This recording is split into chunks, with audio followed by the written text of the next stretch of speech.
गाडी जानु यताबाट हुँदैन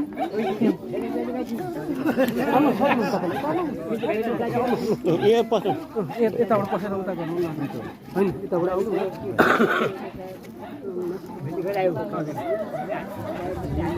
सुन्नु त सुन्नु पर्यो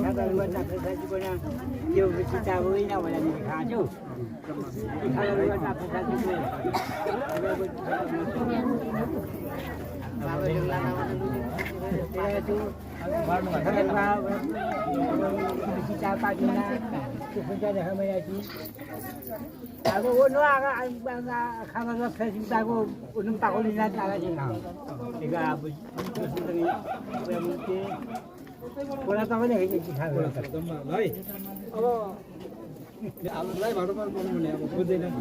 जाने पनि हामी आजको लागि भनौँ न एकदम ठुलो मान्छे भयौँ र मान्छेहरू देखाइदिउँ ल सबै तलबाट भेला भएर